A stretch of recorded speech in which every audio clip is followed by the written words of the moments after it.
Le choix du fait de montrer les photos, c'était, comme tu dis, parce que c'est une partie du travail photographique qui est elle-même aussi une partie de tout l'ensemble de mon travail, puisque moi je me revendique plus comme sculpteur, même si j'ai beaucoup de plaisir à faire de la photographie. La photographie pour moi n'est pas une fin en soi, c'est juste un moyen de fabriquer une histoire et l'exposition ici en particulier.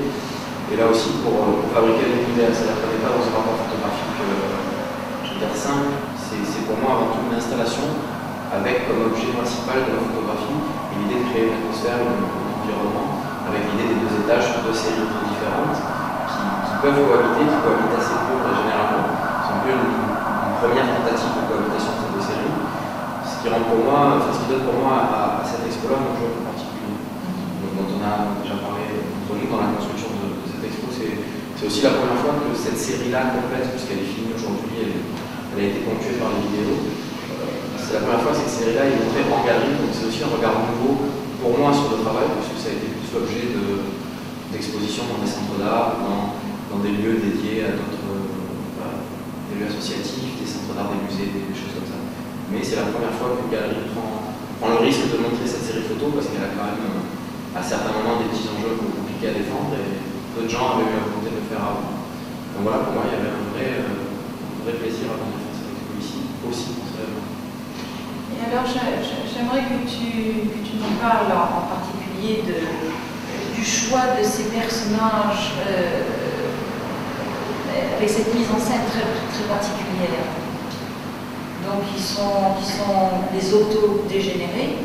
Auto, on comprend très bien que ça a un lien avec leur âge. Mais pourquoi dégénérés? Dégénérés, c'était pour jouer sur l'idée d'une sénilité, avoir une espèce de petite pointe d'ironie comme ça sur le regard a priori qu'on pourrait avoir sur cette série d'images. Alors ils ont rien dégénéré heureusement.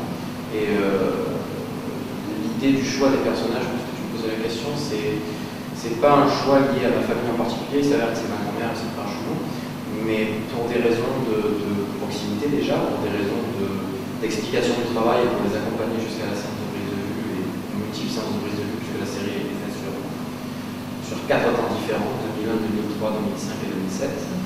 2005 étant la période des vidéos qui interrompt la série.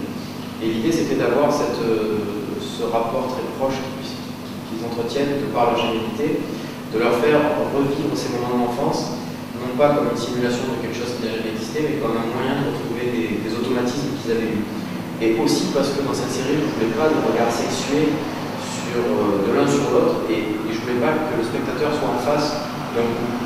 Et de fait, ils ne sont pas un couple, de fait, ils ont une très grande proximité de par leur lien. Je fais jamais appel à des professionnels parce que tout mon travail, et le sens global de cette exposition, mais aussi celui-ci, c'est vraiment le rapport aux pratiques populaires, et que dans cette pratique de la photographie, on est vraiment dans un rapport à la photographie de famille. Donc le fait que ce soit ma grand-mère et son frère jumeau venait rajouter une couche de réalité à ce propos-là, et de toute façon, dans cette notion de pratique populaire de la photographie telle que l'expo l'a décrit ici, on n'a pas accès à des modèles ou à des acteurs ou à des gens dont c'est le métier de jouer un jeu.